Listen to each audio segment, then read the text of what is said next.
I'm Bob Short, and this is Reflections on Georgia Politics, sponsored by the Duckworth Library at Young Harris College and the Richard B. Russell Library at the University of Georgia. Our guest is Dick Pettis, who for 35 years served as Georgia State Capitol correspondent for Associated Press. Welcome, Dick. We're delighted to have you. Bob, it's a pleasure to be here in this distinguished company, and you being distinguished company, my respects to you. Well, it's a pleasure to be with you. Thank you so much. Dick, when you were growing up in Atlanta, did you dream of being a political reporter? No, I really did not. I dreamed of being first of all, a writer, and then I had this crazy idea that I was going to somehow get involved in the movie business. So I figured, okay, one way to start learning that craft was to go to journalism school, and I wrote a lot as a kid for my own entertainment. Mm-hmm. But I got the bug for journalism at the University of Georgia, where I majored in the red and black, and was able to take some courses under Dean Drury. Norman Underwood, you remember Norman? Mm-hmm. Was his teaching assistant one year, and graded one or two of my papers. He and I had some discussions about his grading system years later, but great guy. So, like I say, I caught the bug, and I forgot about the other initial goals and decided to go into journalism. I really hadn't thought about politics. I wasn't sure exactly what I wanted to do, but my first job was for a very small chain of newspapers in Gwinnett County that Bob Fowler had just purchased. It was the Lawrenceville News-Herald, a weekly, the News of Gwinnett, a weekly, and the Beaufort Advertiser, also a weekly. And that summer, he turned that into the Gwinnett Daily News. Mm-hmm. I stayed there for 4 years, became associate editor, and from there I went to AP, and very shortly became the political guy for AP over here.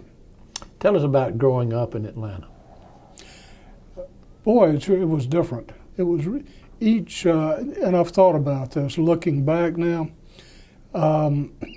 it almost seemed like you had Atlanta wasn't really a big city as much as it was a collection of communities. I grew up in the Morningside community, and then not far down the road you had Virginia Highlands community, and it wasn't. Each one seemed to have a little different flavor. The houses were a little different one place from another. There was a kind of a close-knit feel to it.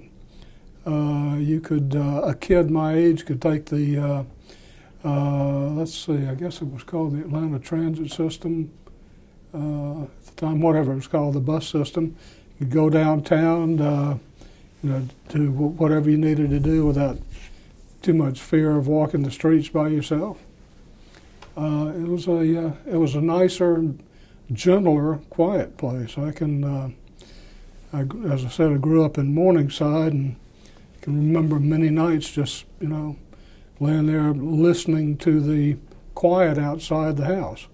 It's not quiet outside that house anymore. You've got cars going by at all hours of the day and night.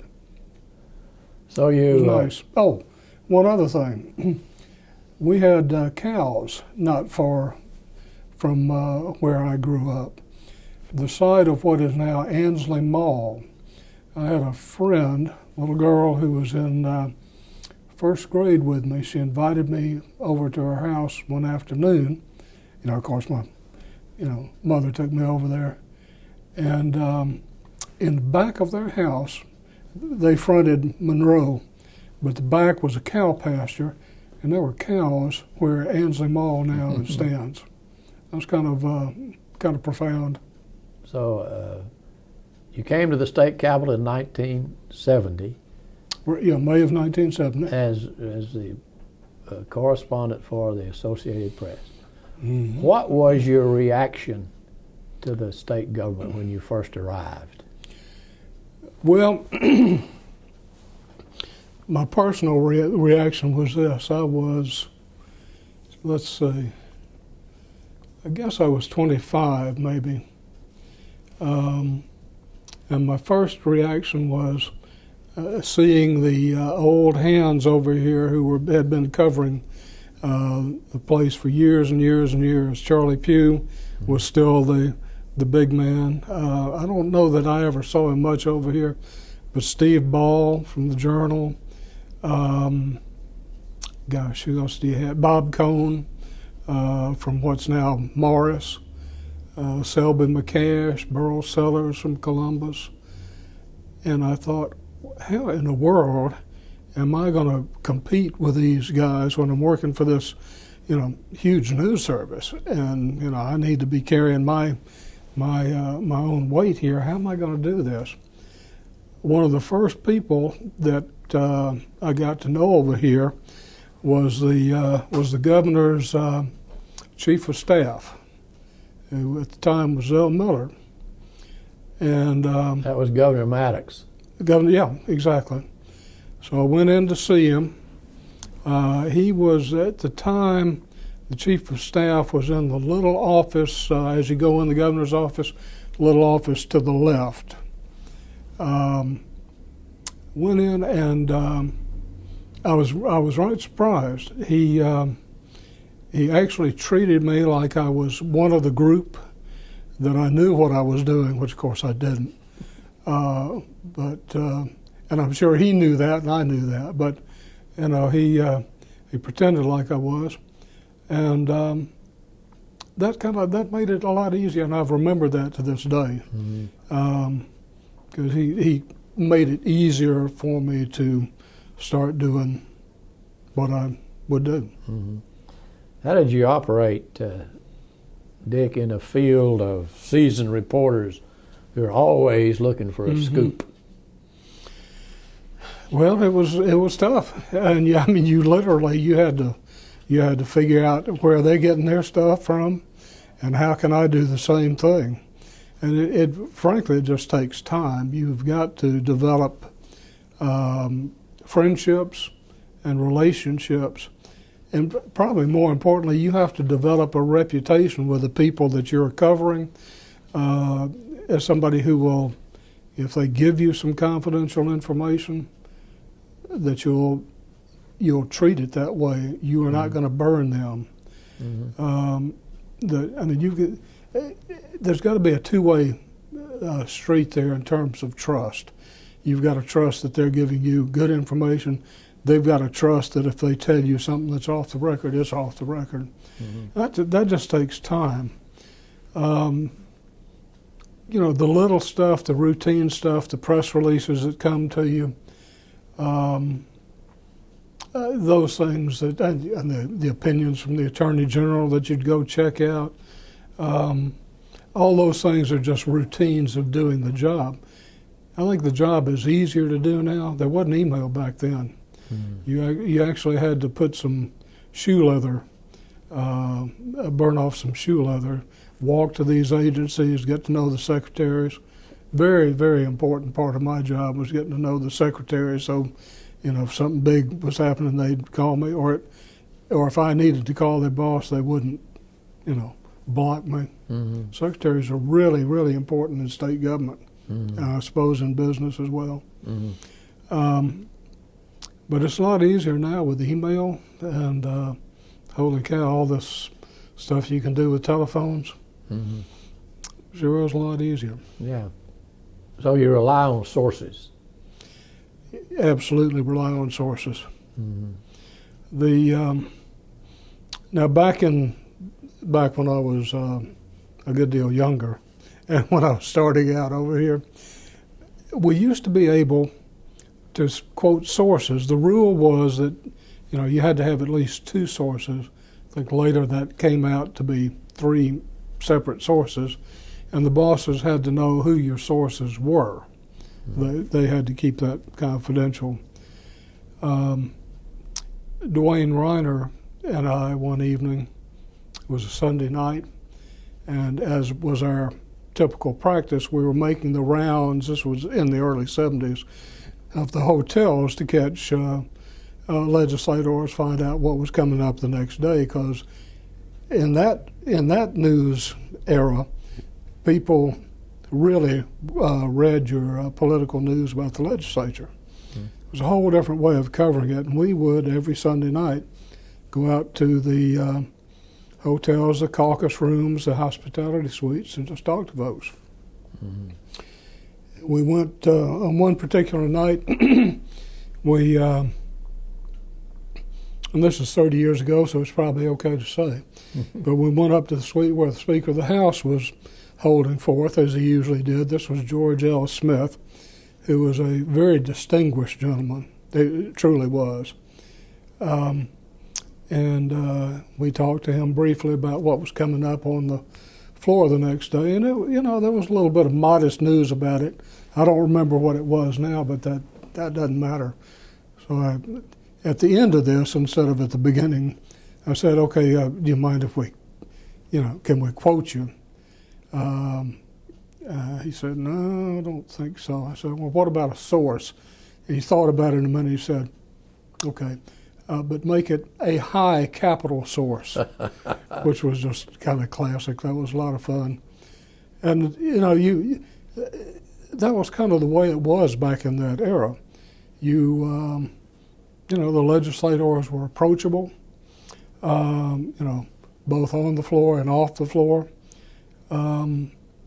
There wasn't the same adversarial relationship as the one that developed in the Watergate and post-Watergate era.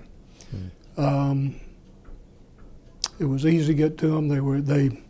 They kind of trusted you. You kind of trusted them.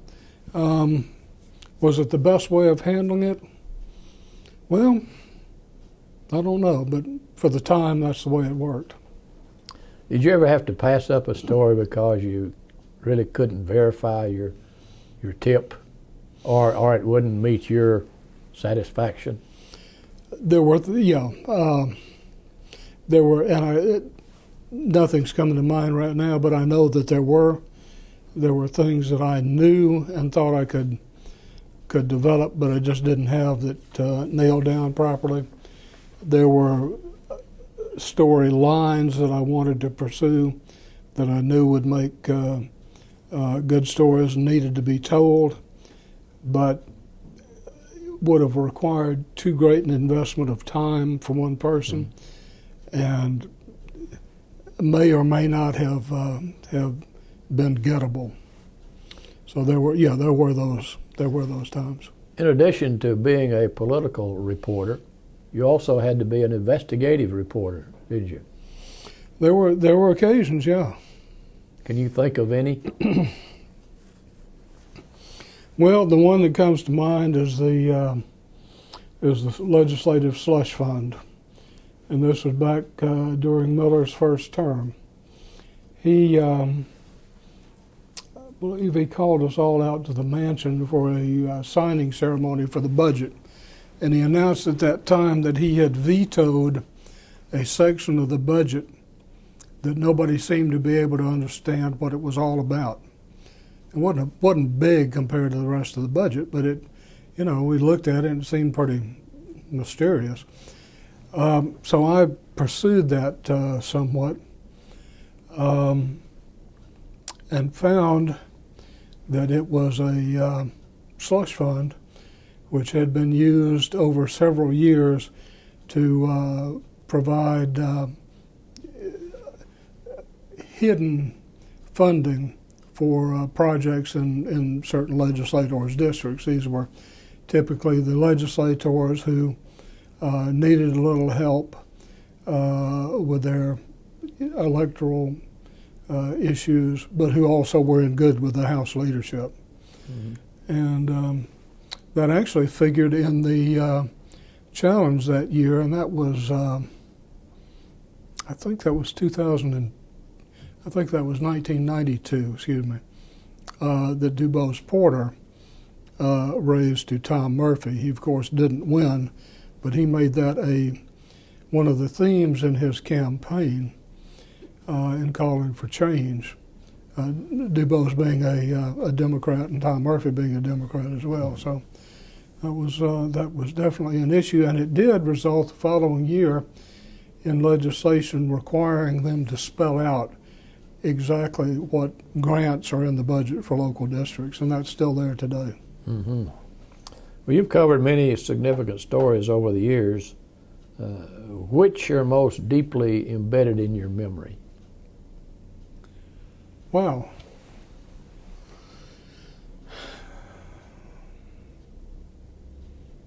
You know, gosh, I really have not thought about that, but one of the most poignant, I think, is one from recent years, and that was the death of Tom Murphy, which, and I've talked to enough other reporters to know that I'm not the only one who felt affected by his loss. I mean, we had covered him for years and years and years, and you know, it's one of those situations you think is never going to change. And it, first of all, it was, you know, he had been defeated for re-election in his own district, so that took him out of the political picture. And then he suffered a stroke and lingered for a number of years, and then passed away. But I could, as I re-examined, you know, why I felt a sense of sadness and loss, I think it was, I reevaluated what I had really, reevaluated my whole perspective on him. Previously, it had been kind of reporter, speaker, kind of an adversarial situation, but I think I came to realize that, you know, while he did it his way in an old school fashion, he was a very significant figure in the state's historical and political development, and it was a rare privilege to have been able to watch him play his role on the state stage.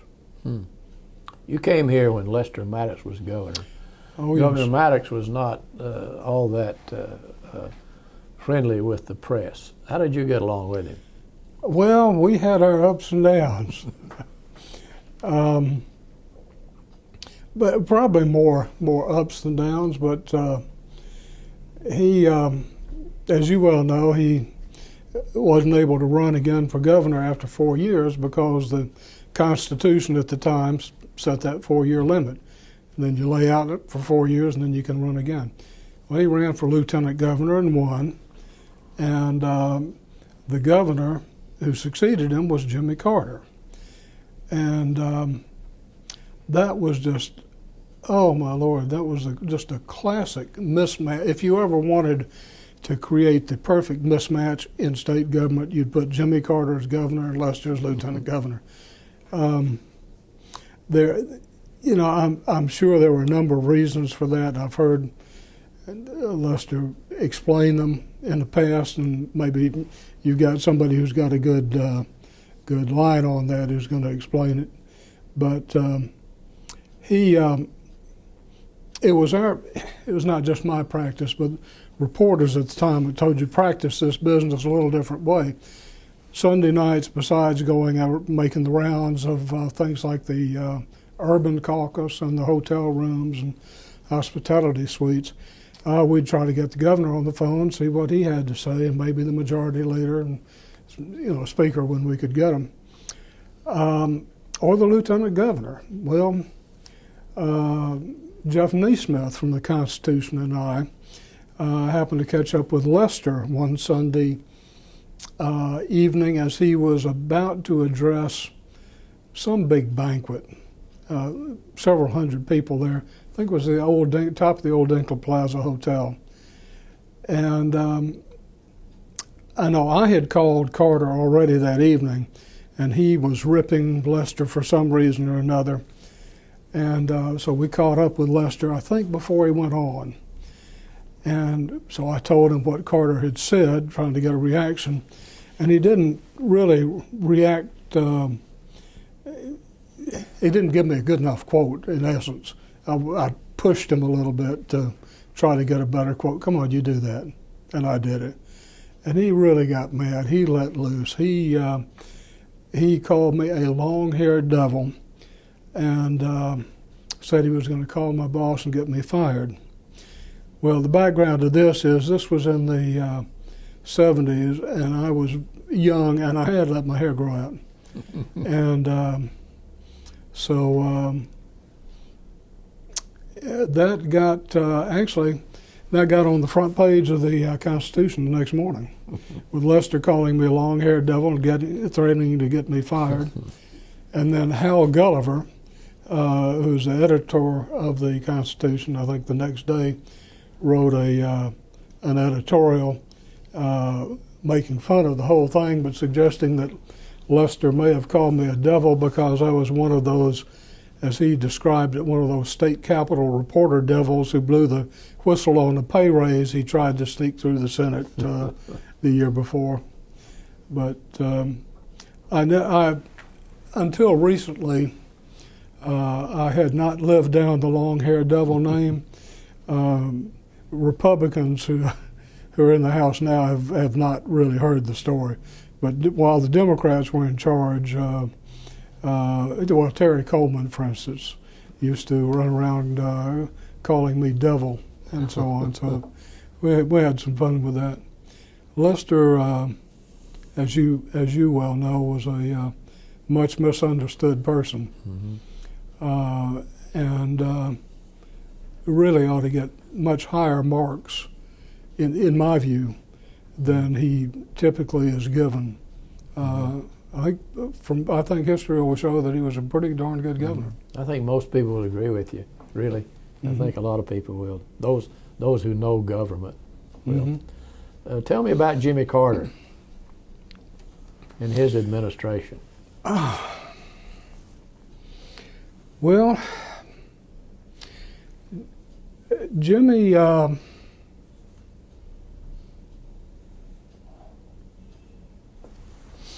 have to tell you about his administration, but then I'm going to have to give you a little bit about about his presidential term as well, if you don't mind. Is that okay? That's fine. He was easy to get to for a reporter. He answered your questions. He was good about holding budget briefings for the press a day or so before giving the budget speech to the legislature. I can remember getting his inaugural address the night before. I think all of his budget addresses the night before. And, that's a pretty big deal, because it helps you understand, A, what the guy's trying to say, and then write your story so it's coherent. And you can have it ready to go on hold for release or whatever basis you put it out on, and then you can just top it with reacts and comments. That's become a thing of the past. In the most recent State of the State we've had, the two, I think, most recent, we did not get them until the address had started. So that makes it kind of tough. Budget, now we're just getting it electronically, not getting hard copies of it. That also makes it tough. But at any rate, so Carter was fairly easy to deal with in that regard. His folks, I think Jody Powell was a better press secretary than most people thought he would be. Harry Murphy from the Journal, for instance, once asked, he asked Carter when he announced Jody as his press secretary, he said, "You're the only governor I've ever seen who's made his driver his press secretary." And I've forgotten what the reaction was from Carter, but it was certainly to defend Jody, and he turned out to do a very good job, I thought. So from that standpoint, he was fairly easy to deal with. Prickly, yes. But my real, I guess my best Jimmy Carter story comes after he had been president and was coming back to Georgia after failing to win re-election. I had covered the first part of his presidential campaign up through the convention in New York. And then, of course, when every time he would come back to Georgia, I'd be, the local AP guy to, get the local angle of that and write a story about, what he said to whoever and, this, that, and the other. But I noticed something funny about Jimmy. He and I had known each other pretty well from the time he was governor. But I'd see him coming down the rope line, and he never seemed to look in my direction. Never got this sense of, recognition, no, nothing like that. So, and I guess I was a little bit surprised at that. But let me fast forward to, he's out of office now, and he's just written his first book. And the publisher sends me a publisher's copy for review. And Jimmy is holding a news conference to talk about his book. Well, I'm thinking, okay, maybe I should take this book with me to the news conference and get him to sign it. And I think, no, that probably wouldn't be the most professional thing I could do. So I didn't. So I got there, and everybody and his brother had a copy of the book, getting him to autograph it. Well, okay, that's, whatever. And so I filed my story off the news conference, and I'm going out the room. I think a lot of the other people had already left. And as I do so, Carter's coming out the other way, and we can't help but run into each other. And I said something like, well, Mr. President, I'm sorry. I meant to bring the book to get you to autograph it, and I failed to do that. Said, that's all right. Just send it to the office in Atlanta, and they'll send it to me in planes, and I'll sign it. So I did that. In fact, after that afternoon, I took the book over to his Atlanta office. And they called me a few weeks later and said, well, Dick, the book is back. So great, I'll come get it. I can't wait to see it. And they said, well, wait a minute, there's something you need to know about that book. And I'm thinking, well, what in the world can there be to know about the book? And I said, well, what? And they said, well, there's several different kinds of books that we've put out.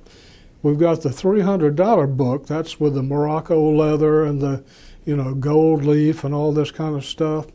And in those, he'll write a little something to the person, name the person, write a little something, and write his whole name. I said, good. And then there's the $60 book, and that's a good book. It's not the leather, it doesn't have the gold leaf, but it's a good solid book. And in those, he'll sign his full name. And what you have is the publisher's edition, the $20 book.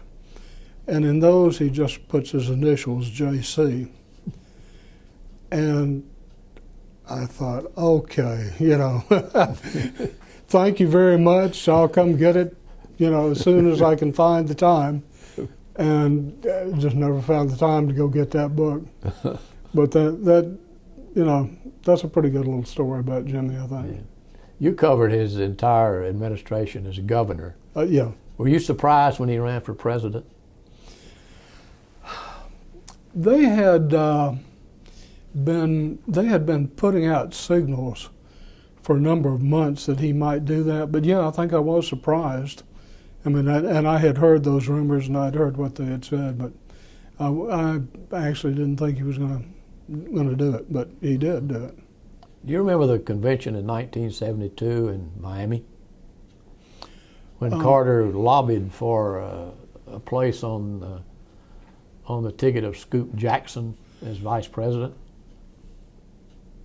I know you were there. No, actually, I wasn't there at the time. There? I wasn't at that convention. I was at the '76 convention. Wasn't at '72. No, but he was very. He was watching things very, very closely at that time, and watching the McGovern rules very, very closely. and had put, I think he had detached Hamilton Jordan at that time for duty to essentially to monitor things for him. Right. But no, I'd love to hear.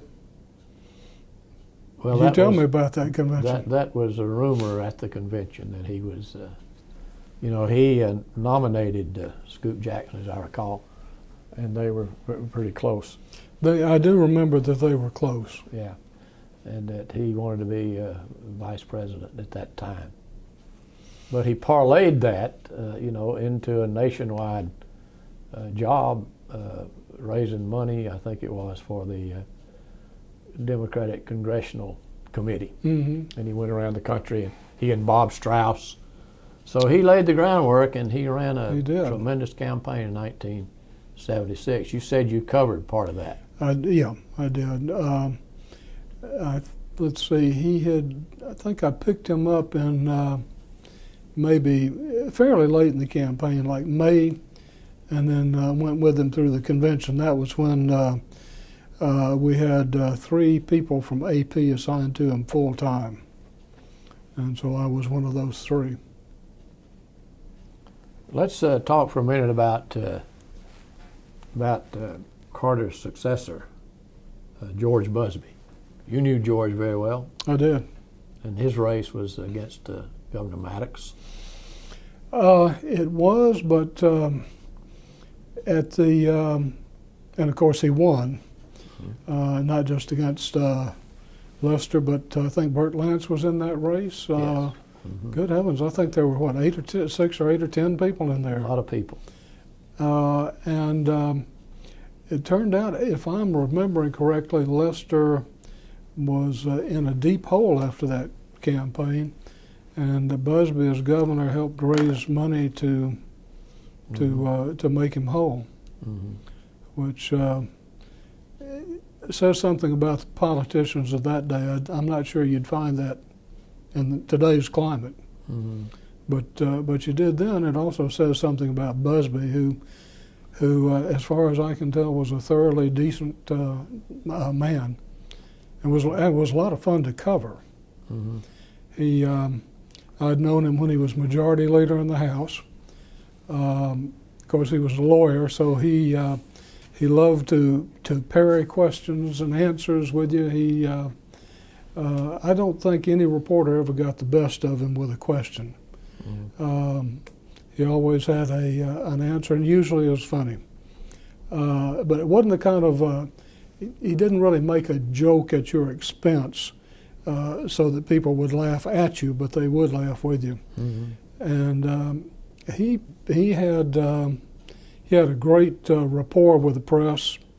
He had a number of parties, like annual parties for the press at the mansion.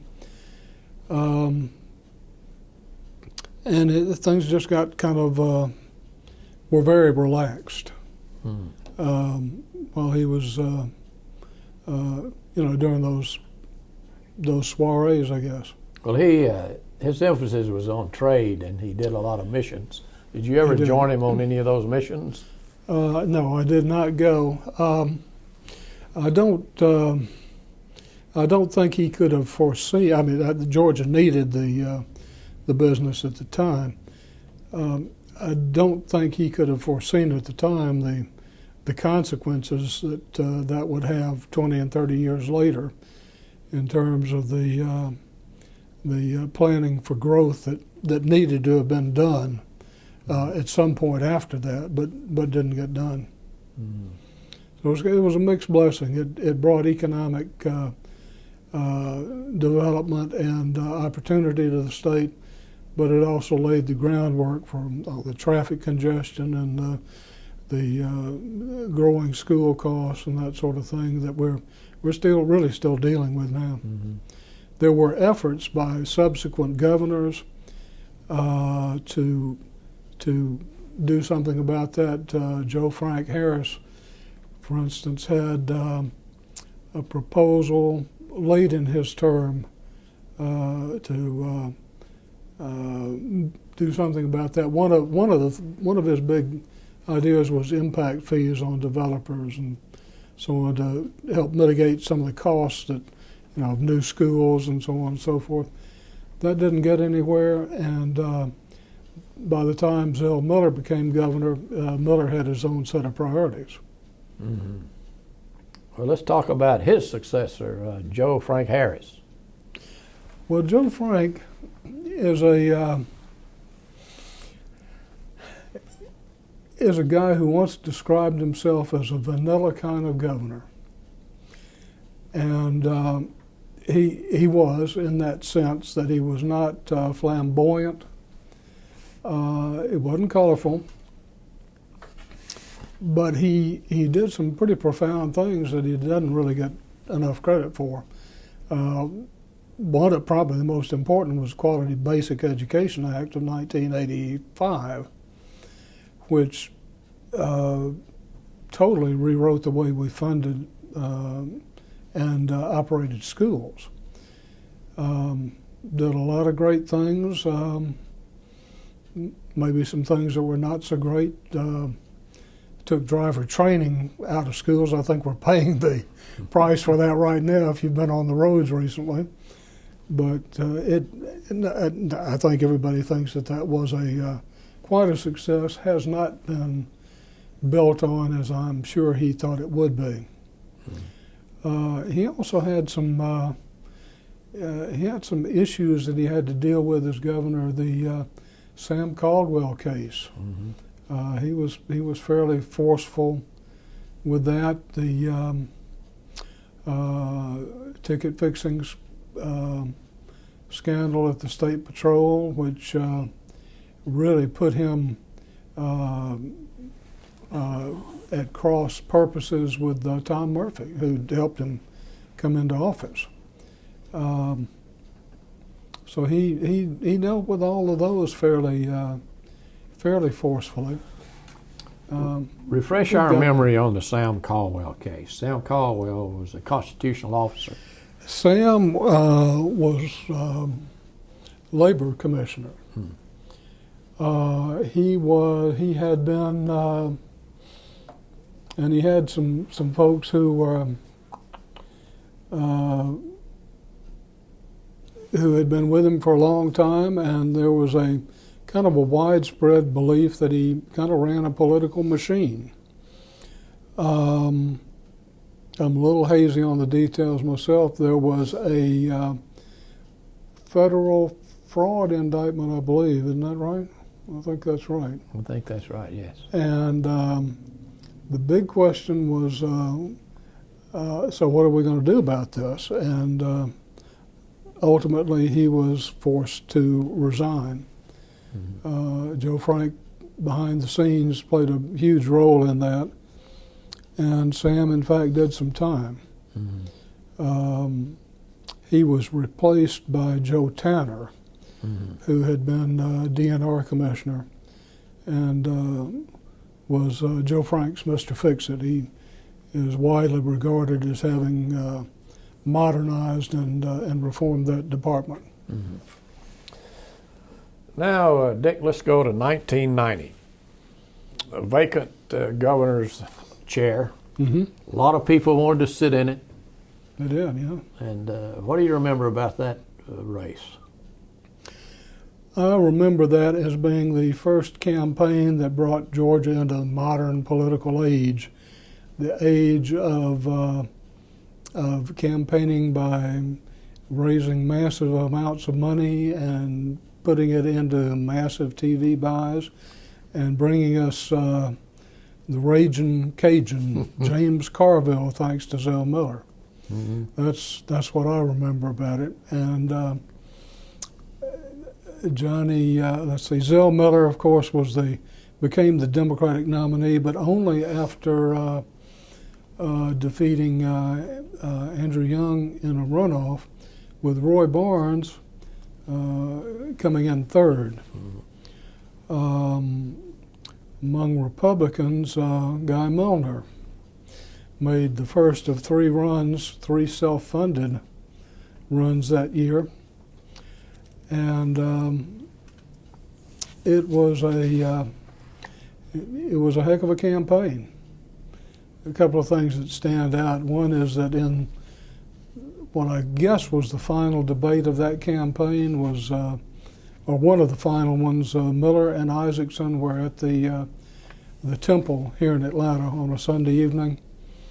And Miller was commenting on his father's real estate business, and Johnny managed to get the better of him by making out that Miller had insulted his father and wagging a finger and saying, "Don't you insult my father, Zell Miller." and so it was a good campaign to watch and cover. Miller pulled it out, but just it was something of a squeaker. It wasn't as much. I don't think it was as much of a squeaker as his re-elect campaign was, which was also a great campaign to watch. I think it was 52-47%. Yeah. Miller won by. That year, the main plank in his platform was a lottery. Yeah, Hope Scholarships. And that finally passed people, but took time to implement it because of investigations by the legislature and lawsuits over the awarding of the computer contract. Mm-hmm. Did you cover that thing? Just in general, that was we just hit the highlights of the thing, and at the Capitol being one person, there's always another story that you're following in addition to the one that you want to be following. So no, I didn't follow it, the implementation. Right. That much. I meant to ask you, and I haven't already, but being a wire service reporter that writes for several newspapers around the state, are your duties different from, say, a reporter for the Atlanta papers or the Augusta papers who write only for that paper?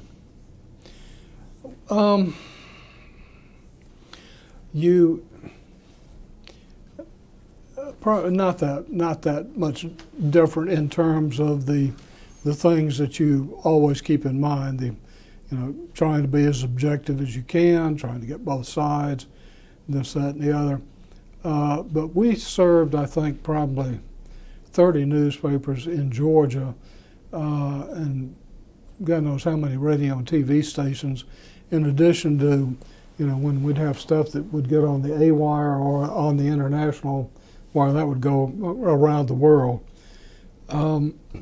But you really had to be meticulously careful, because with that many different outlets, somebody was bound to say that, oh, gee, this is slanted because, of their opinion. In fact, not that long ago, I guess the one thing there are a couple of things that may be on point. When I wrote Maddox's obituary, I got ripped by someone on the internet saying that it took me 20 paragraphs to get down to the fact that Lester Maddox was a Democrat. Well, anybody who read that story who didn't know that Lester was a Democrat really didn't need to read the story. I mean, I'm sorry. I guess I'm being a little parochial in my outlook there, but that's a story that people, I could have thrown it in somewhere, but in my own mind, I'm sorry, I guess it's my failing. Of course he was a Democrat. Mm-hmm. But that's an example of how different people will look at something and get torqued. So you do have to be careful about those kind of things. And that, once something gets on the internet, it stays there forever. I came across that not long ago.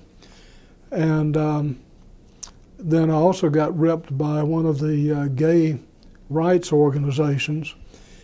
I had been writing about one of the rulings involving Mike Bowers, and one of my New York editors decided the story should say, we would be quoting somebody and say, who is a self-described such and such. And that got a self-described lesbian, I think, was the term we were looking for. So that got these people on the internet all hot and bothered that was an archaic sort of terminology. So, writing for AP, we got a really much larger audience, and the importance of being right down the line, meticulously down the line, is just kind of magnified for that reason. Well, I was going to ask you the question of what impact the internet has had on newspaper political coverage. With all the political blogs.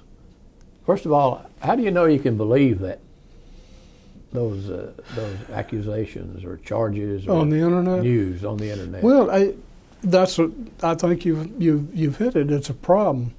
It's the chatter has expanded. There was a time when you could look at the newspaper nameplate and you'd know, okay, this paper's coming at it from a conservative or liberal standpoint. Okay, that's fine. I know the name of the guy who wrote this. Or you could turn on, WSB or WAGA or whatever, and you'd kind of know where the news was coming from. With blogs, you don't, and there's just and with talk radio, talk TV, I think we're in danger of having an overload of information that makes it all kind of trivial, frankly. Mm-hmm. And I think that's a shame. And newspapers are hurting, and I think that's a terrible shame. Mm-hmm. Once we lose newspapers, and we might, then if this is what we're going to, then we're in a lot of trouble. Mm-hmm. Mm-hmm. Did that answer your question at all? Yes, it does. It really does. And then there's the. I'm sorry to me. People go to school for a long time and practice their trade for a long time in journalism school to know what. We're not perfect. Nobody is ever going to be perfectly objective, no matter how hard you try. It's just an impossible goal.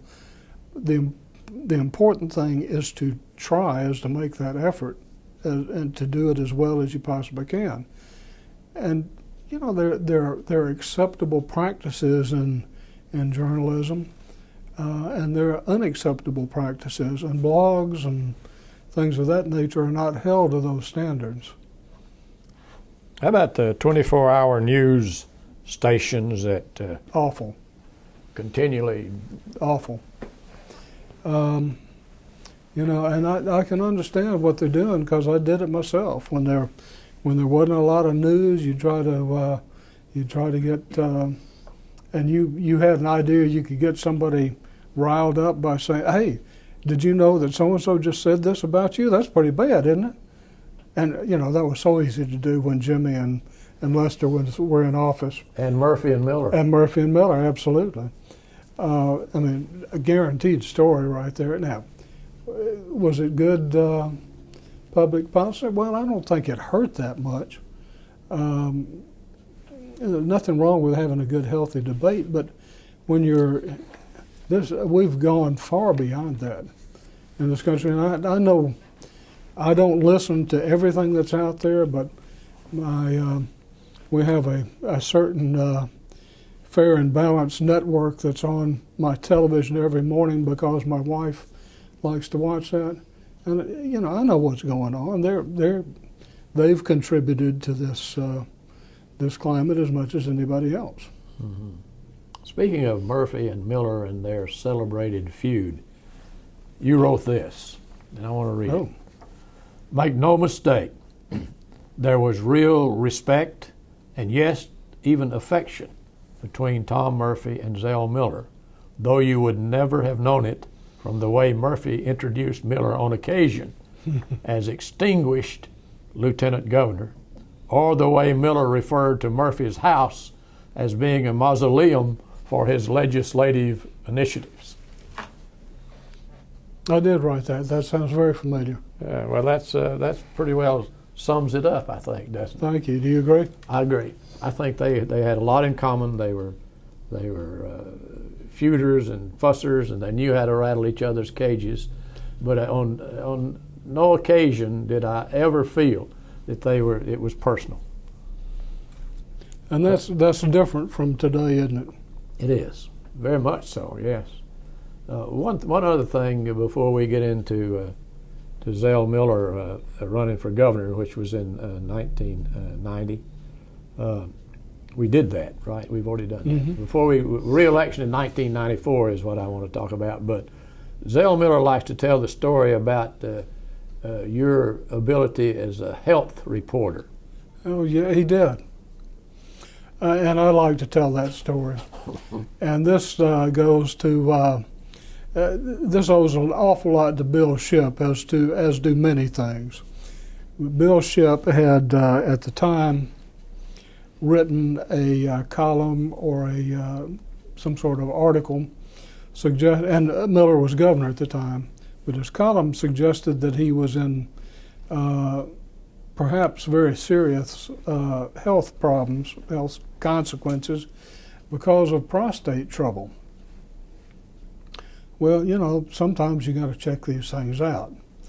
So I called up his press secretary and I told him what I was interested in finding out, and the press secretary groans, and I can hear that he already knows what Miller is going to say to him when he calls up Miller and says, "Boss, what about this?" He knows he's going to get an earful, and so he's whining, "Oh, do I have to do this? I don't really want to do that. You don't want me to do." "Yeah, I really do." So he calls him back an hour or so later and explains that he has had to listen to the Riot Act being read by the governor, and that, no, damn it, there's no truth to that story. So that's fine. I put it out of my mind, move on to the next thing, and I have totally forgotten about it until maybe 2 weeks or so later. Now, at the time, I'd get to the Capitol, I'd walk up past where the governor parks and over to the legislative office building, which is where the press offices are. And on this particular morning, Miller's car pulls in, the trooper driving him, and he hops out and he says, "Dick, come here." I'm thinking, what is this? What does he want? What's the deal here? But, of course, you go because you want to know what's the governor got on his mind that he's calling you. And I get up to him and he says, "I hear you've been inquiring about my health." I said, "Well, yes, I have." And he said, "Well, I got something for you." And he reaches into his pocket, the pocket of his coat, and pulls something out in his hand, and he holds it up like this so I can't see what it is. He says, "Now hold out your hand." And I hold it out like I'm going to shake. He says, "No, turn it up this way." And then he puts this object in my hand, and he closes into a fist, and he says, "Okay, now look at it." And I open it up. It's a rubber surgical glove. And he said, "Now I hear you've been asking about that Bill Shipp story about whether I have prostate trouble, and I'm not sure whether you believed what Rick Dent told you or not, but you can check for yourself if you want to." Or you can believe Rick Dent. So he, the old Marine, not averse to a little earthiness.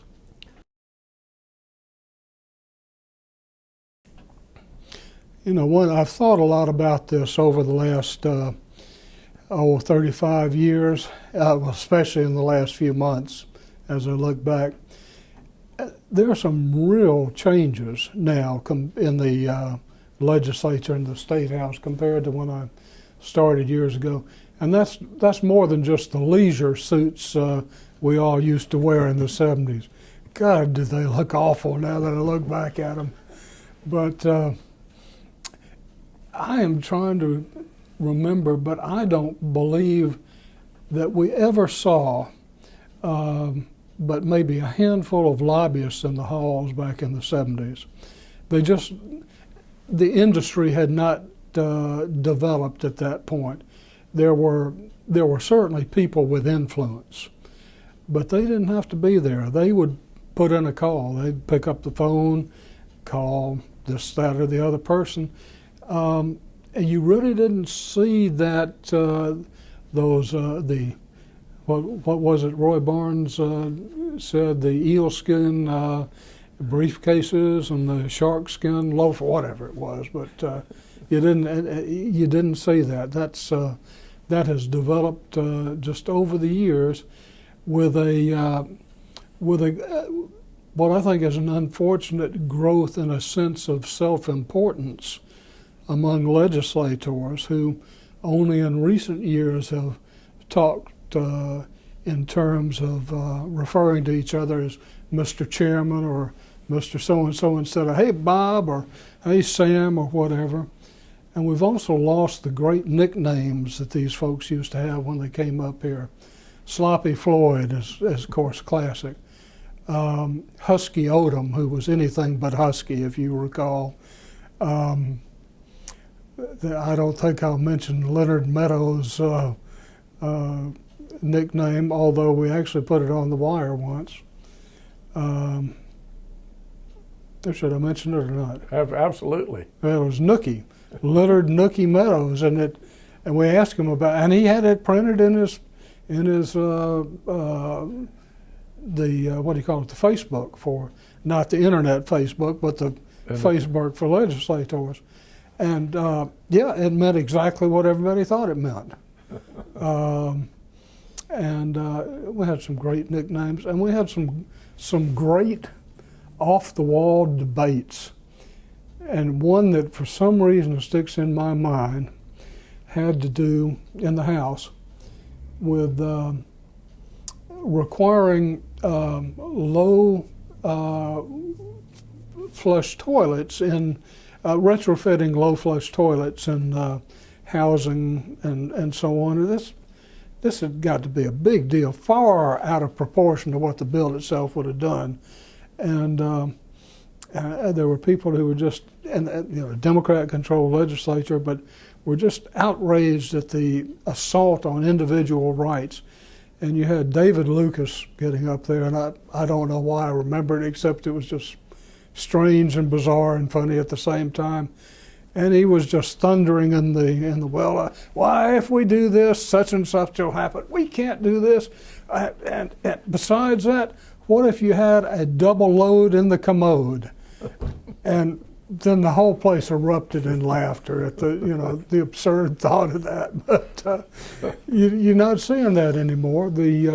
In part because the Republicans, when they got in, decided that all this was frivolous, and the people wanted to see the legislature really hard at work. And so there's been a shift there. At the same time, there's been an increase in the number of lobbyists, been an increase there's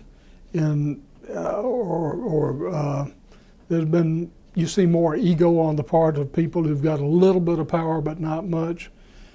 And it's not really as pleasant a place to work in as it once was. Now, that's not to say that there aren't some really good people here.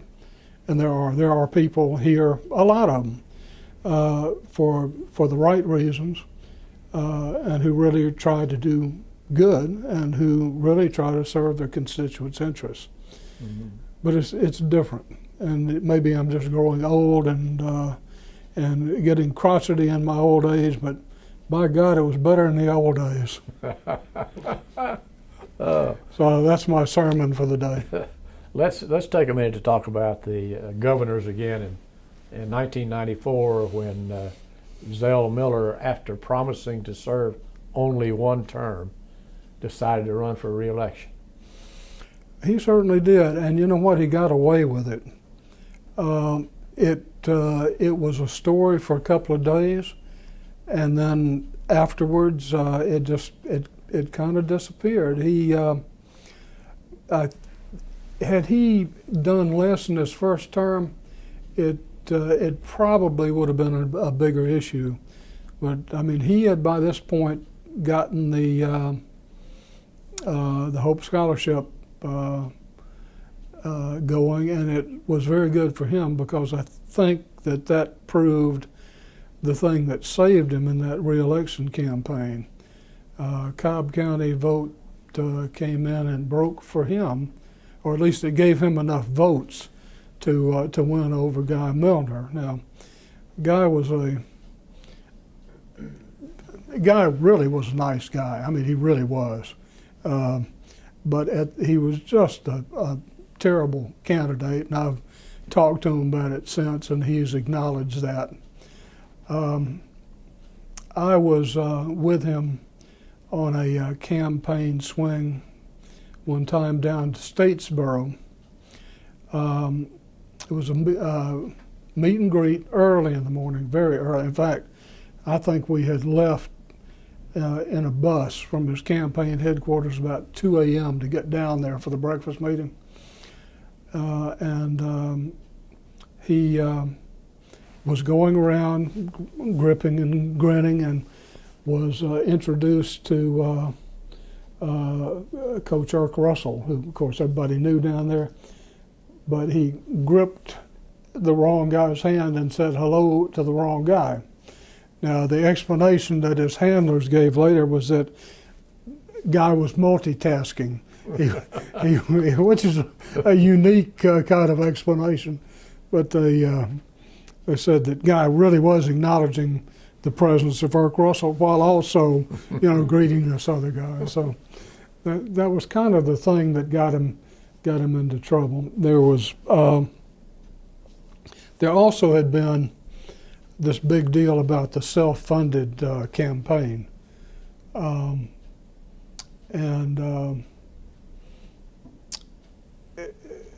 course, I think we had determined from public disclosure records that he had a net worth of $84 million. But the calls had been coming out, okay, well, guys, show us what you earned, what you really earned, how you got your money and what's it invested in. Well, I think, if I recall correctly, Guy had been anti-lottery. Mm-hmm. And it turned out that he had actually had some investments in casinos. And that was one thing we learned, but we didn't actually learn that until enough pressure had been brought on the campaign to open his tax records. So they finally decided, okay, they're going to let reporters take a look at his tax returns for a period of about, I've forgotten what it was, 2 or 3 hours, and then they would be closed. Probably the worst thing I ever did to anybody occurred right at this point. We had, a group of us in the press corps had decided, okay, we're not tax accountants, and these are going to be very sophisticated returns. We're only getting 3 hours to look at this. So let's get together, get our employers to hire an accountant to go with us. So we called up this guy, and he agreed, so we were all set. So as a matter of courtesy, I called up somebody on the Milner campaign and said, look, this is what we decided to do, just want to let you know. He said, absolutely not. Absolutely not. You can't do that. That's not what we want to do. We're not going to let you do that. And I thought for a little bit, and I said, okay, well, here's what we're going to do. We're going to have the TV cameras, we're going to bring him, and we're going to alert the TV cameras, and they're going to be there, with the bat lights on you, and you can turn him out. And by the way, he's black. Probably the worst thing I ever did to the guy, but by God, he got in. Mm. And he helped us find things like that. And obviously the Republican candidate didn't want to be seen in a light of turning away an accountant, but especially, given the sensitivities of African Americans to Republicans in general, they didn't want to be seen in that light either. Mm-hmm. So, either you told me or I read somewhere that campaign, the 1994 race between Miller and Milner, was your favorite. Yeah, it was. There was something just about every day. And with with a candidate like Guy, there was always something that was going to come up that was different, and that's kind of the definition of what news is. It's what you don't expect. Mm-hmm. So that was it was a good campaign. Slowly but surely, the Republican Party has taken control of Georgia politics. After what, 138 years, the domination by Democrats has ended. What happened? I think it was going that way anyway, but it got there were a number of things that kind of slowed it down. There was, for one thing, Democrats in Georgia always made created a firewall between themselves and the National Party. And they did things that generally were fairly popular. Hope Scholarship being a good example. What happened was kind of a perfect storm. In 2002, when Roy Barnes was seeking re-election, he had changed the flag, and I suspect the anger was less about the actual change itself than it was the way it was done. It was the change was suddenly brought up. Brought to the public's attention one day. That same day, he made a very unusual speech on the floor of the House. The bill passed to change the flag.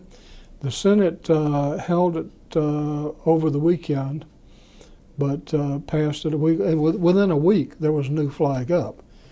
And people had not had a chance to comment on it. They hadn't been asked what they thought about it. And you know what? It was a fairly ugly flag too. And I say jokingly sometimes Roy Barnes was kicked out because he was colorblind. But there's a little bit of truth there too. But fundamentally, they did not like the way it was done. It was the process. They weren't consulted. It was something was just sprung on them, and they weren't asked. It was imperious. And that wasn't the only time they thought they saw Roy being imperious. He made teachers the scapegoat for his A+ education reform bill, unnecessarily. The bill didn't need a scapegoat for them to pass it. They thought maybe they needed the extra insurance of having a villain to put up there, and saying, okay, folks, we have got teachers are the problem, therefore we have got to do this, that, and the other to fix it. They probably could have passed it in another way without doing it. It was kind of overkill. And finally, during the campaign, you would always hear comments from people about heavy-handed fundraising tactics from the Barnes campaign.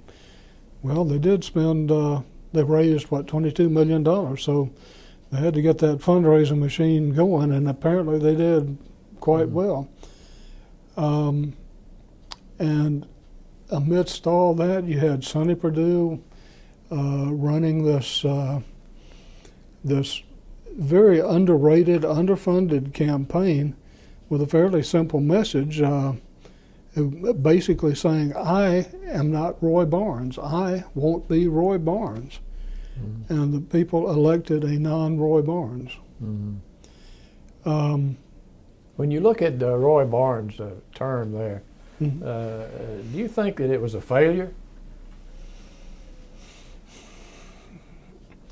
Only in the sense that he didn't have enough time to bring the things that he was setting the groundwork for to fruition. The his transportation proposals. He just didn't have time to get those implemented. He didn't have time to totally secure the homeowners tax relief grants. They did last, I think, until last year, but ultimately they were gone. And when you only serve one term and your successor is dedicated to undoing everything you did, it's not going to be lasting. Mm-hmm. But of course he's running for re-election, not for re-election, but he's running for another shot at the office this year. And of course we can't see at this point how that's going to come out, but surely there would be some vindication for him if he is elected, and there would be some chagrin to Sonny if he's elected as well. But you do agree that we can speculate on whether or not he can reinvent himself. We can agree on that, and it looks like he's doing pretty well. There was a recent Rasmussen poll that indicated he is not as unpopular as Republicans would have us believe, or would like for us to believe, and in fact would be competitive with all of the candidates that they potentially may put up. So it's going to be this is an interesting time in state history. Well, I guess every time is interesting. I would love to have been a reporter in during the Gene Talmadge, Ellis Arnold, the 4 governors fight. Mm-hmm. What a wonderful time that would be. I've talked to folks who had seen Ellis Arnold set up I think he was set up in the rotunda, and there was some people up in the balcony overlooking the rotunda tossing firecrackers down there to spook him, and what a great time that would have been. So we've had a lot of good stuff before. You know, even the hog supper is not what it used to be. I was there a few weeks ago at the latest rendition of that, and most of the people I did not recognize as being political people. There were a few, but there were so many others there you couldn't get to them, and the food's still pretty good. One constant, Tommy Irvin was there, mm-hmm. and that's a good thing. Yep. Well, you've had a wonderful career. I know you're very happy that when you decided to retire, the General Assembly paid you the highest compliment that they possibly could by use of resolutions. I've read them. I agree with them. You're always good and fair and capable and a good writer, and I know you must have enjoyed your career. That was an honor, and it wasn't exactly what I started out to be, but it was quite a ride. Good. Quite a ride. And I was privileged to watch some pretty good folks deal with some pretty hairy problems. Well, now that you're retired, though, you haven't given up your ability to write. I'm still doing a little part-time work for a internet-based publication called Insider Advantage. It's run by Matt Towery, Chuck Clay, and Pierre Howard is part of that operation as well, former lieutenant governor. Mm-hmm. 2 Republicans, 1 Democrat. Now that you mentioned Pierre, I'd like to ask you this question. He was a shoo-in for governor. Yes, he was. What year was that? That was 98. 98, I yes. think, wasn't that? Isn't that right? The year Barnes was elected. Right. He withdrew from the race. You, I'm sure, worked on that story. What happened?